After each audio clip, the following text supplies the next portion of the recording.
தோழியின் சில கொள்கைகளில் என்னவென்றால், தோழிக்கு கொள்கை என்னவென்றால், பெரிய போஸ்ட்டில் இருந்தாலும் நாம் திருமணமானவுடன் நம் அப்பா சொன்னபடி வேலையை விட்டுவிட்டு நல்ல குடும்ப பெண்ணாக இருக்க வேண்டும் என்ற ஒரு நினைப்பு.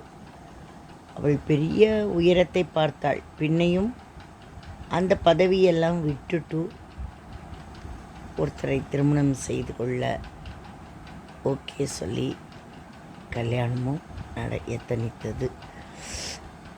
அவர்கள் பிறந்த வீட்டில் எப்படி என்றால், பெரிய பணம் கிடையாது.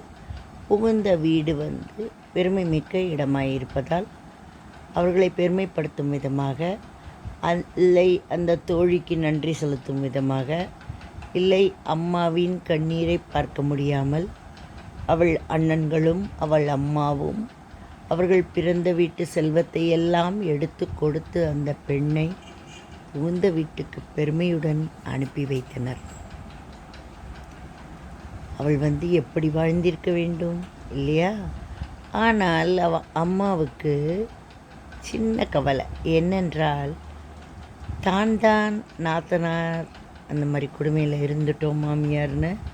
பட்டு போகிற இடத்துல நம்ம பொண்ணாது நமக்கு நிறைய கஷ்டப்பட்டுருது. போகிற இடத்துல கொஞ்சம் இந்த மாமியார் நாத்தனார் எல்லாம் இல்லாமல் இருந்தால், கூட்டு குடும்பமாய் இல்லாமல் இருந்தால் கொஞ்சம் நன்னா இருக்குமோ அப்படின்னு. அதை தன் மகனிடம் சொல்லும் பொழுது மகன் சொன்னான், என் தங்கையை பற்றி எனக்கு தெரியும். போகும் இடத்தில் அத்தனை பேரையும் தன் அன்பால் அரவணைப்பாள் அப்படின்னு உயர்ந்த நம்பிக்கையை வச்சு என் தோழியின் அண்ணன் அந்த இடத்தை முடிக்க வேண்டும் என்று முடிவு செய்தார். அவ்வளவுதான், திருமணம் நடந்துவிட்டது. ஆனால் அவள் அம்மாவும் அவள் என்னுடைய தோழியும் பேசிக்கின்றிருக்கிறப்போ சொல்லுவாளாம், ஏனம்மா நீ இப்படி ஒரு நாத்தனார் கொடுமையை பொறுத்து கொண்டாயின்னு பெண் கேட்குறப்போ அந்த தோழியோட அம்மா சொல்லுவா, அப்படியெல்லாம் சொல்லக்கூடாதம்மா. போகிற இடத்தில் இருக்கும் நாத்தனாரை உன்னுடைய மூத்த மகளாக நீ கருதி நடத்த வேண்டும். அப்போதுதான் உன்மேல் அவளுக்கு அன்பு வரும் என்று சொல்லி அவளை செதுக்கி அவள் தாய் அனுப்பி வைத்தாள்.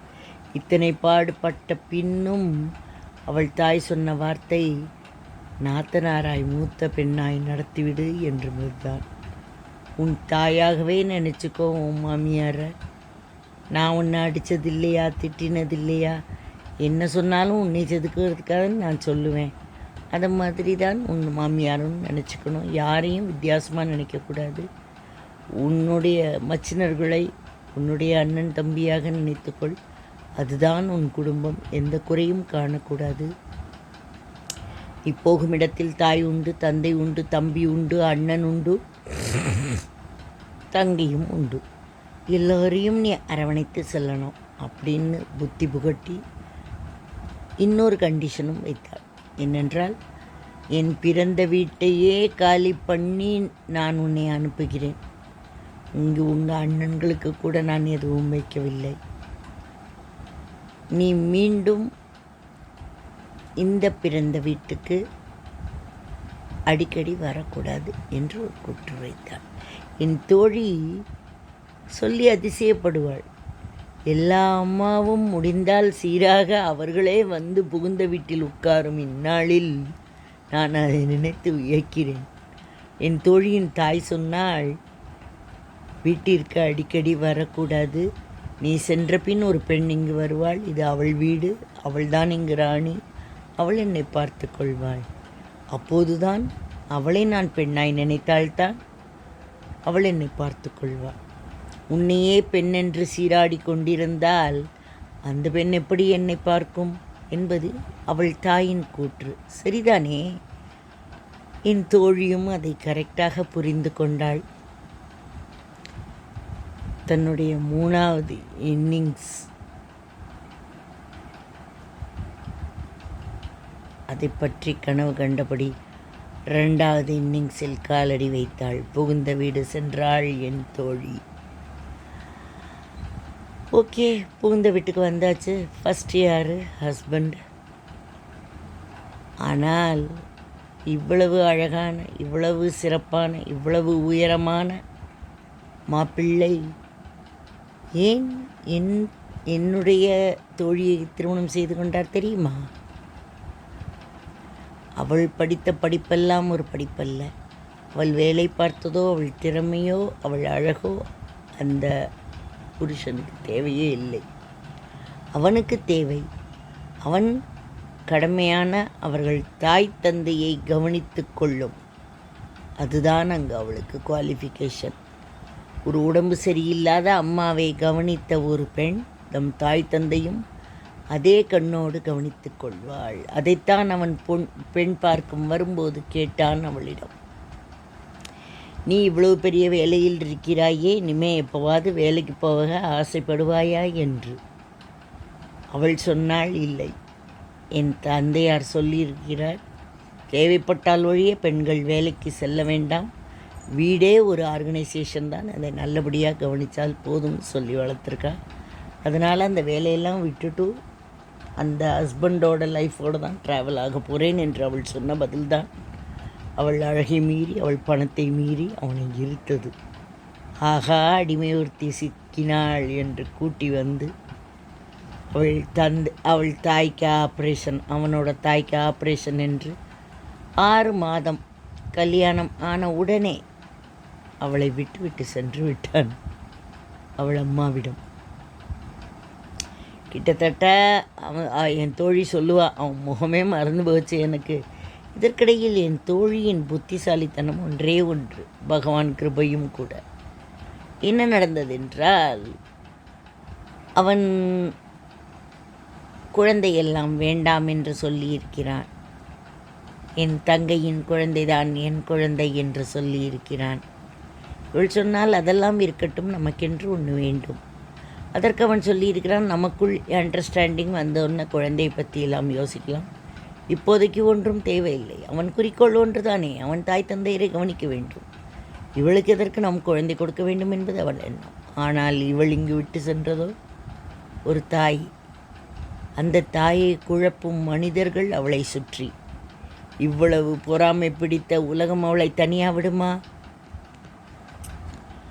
இவ்வளோ பெரிய இடம் கொடுத்துருக்க, ஆனால் உன் பெண் அவள் புருஷனுடைய வாழலை, அவளை மாமியார் வீட்டில் சென்று விட்டு விட்டான் என்று சொல்லி அந்த தாய் அவ்வளவு துடித்து விட்டாள். ஓ, என் பெண்ணு பெரிய வாழ்க்கை வாழப்போறான்னு அனுப்பிச்சேனே, இப்படி ஆயிட்டாளே என்று அவள் மருகி செத்தே போனாள்.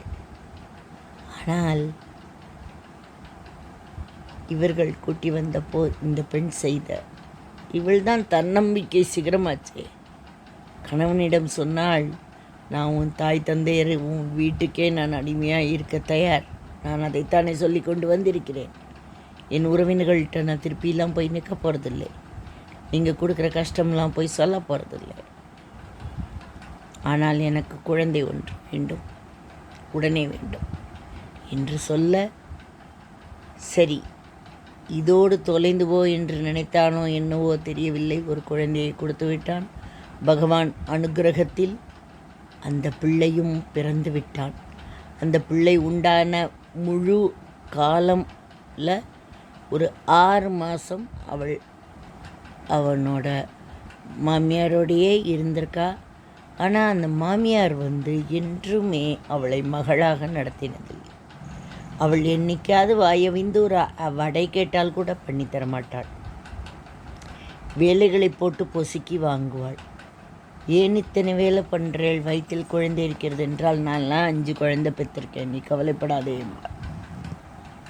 ஒரேடியாய் சிக்கி சிரழிஞ்சு போனாள். சரியான சாப்பாடின்றி பழையது சாப்பிட பழக்குவார்கள் அந்த வீட்டில். பழைய சோறை தூரப்படக்கூடாது. 1000 அன்னபூரணி பேசி வீட்டில் யாரும் சாப்பிட மாட்டார்கள். எல்லோரும் அன்னபூரணியை காப்பாற்றுவதற்காக அவளை பழையது சாப்பிட வைத்தார்கள்.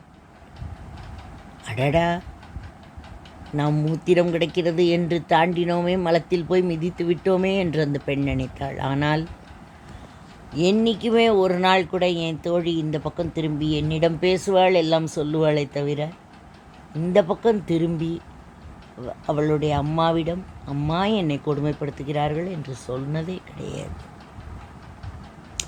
நான் நன்றாக இருக்கிறேன், நான் குழந்தை உண்டாயிருக்கேன், என் ஹஸ்பண்டோடு நான் சந்தோஷமாக இல்லை, நான் குழந்தை உண்டாவேனா, இப்படியெல்லாம் தன்னம்பிக்கை சிகரமாய் பேற்றிய அந்த அம்மாவை தேத்தினா என் தோழியை தேத்த யார் இருந்தா? ஒருத்தரும் கிடையாது. இவர்கள் வீட்டில் சரியான சாப்பாடு கிடையாது. அந்த குழந்தை ரொம்ப குட்டியாய் பிறந்ததே தெரியல. அவள் டெஸ்ட்டுக்கு போகும்போது சொல்லிவிட்டார்கள், லேபர் வார்டுக்கு போய்விடு, குழந்தை வெளியில் வந்து விட்டது என்று. இவ்வளவு ஈஸியாக பேர் என்று நினைத்தால் ஒரு தவளை போல் ஒரு குழந்தை கையில் வந்து சேர்ந்தது என் தோழிக்கு. அப்பா, இதை விட ஒரு கஷ்டங்கள் ஒத்தியால் பட முடியுமான்னு தெரியாது. கணவன் வந்து குழந்தைய பார்க்க வரல, அவனுக்கு என்ன இன்ட்ரெஸ்ட்? அவள் அம்மா அப்பாவுக்கு வேண்டாம் வேண்டாம் கல்யாணம்னு சொன்னவனை ஃபோர்ஸ் பண்ணி இந்த பொண்ணை கல்யாணம் பண்ணினேன்னா அந்த பக்கம் கேட்க ஆள் கிடையாது, நமக்கு ஒரு அடிமை கிடைப்பாள் என்று சொல்லி கல்யாணம் பண்ணி கூட்டின்னு வந்து அந்த பொண்ணை அந்த பாடு அவள் படுத்துவதை பற்றி ஒரு வார்த்தை அவன் கேட்க மாட்டான். இந்த பெண் எப்போதோ ஒரு சான்ஸ் கிடச்சி ஒரு ஃபோன் 4 மாதம் கழித்து அவன்கிட்ட பேசினான். சொன்னாள், நமக்கு ஒரு குழந்தை உண்டாயிருக்குப்பான் என்று சொன்னாள். அதற்கு பதில், சந்தோஷமாய்தானே இருக்க வேண்டும், அந்த வார்த்தை அவன் சொல்லவில்லை. அப்போல்லாம்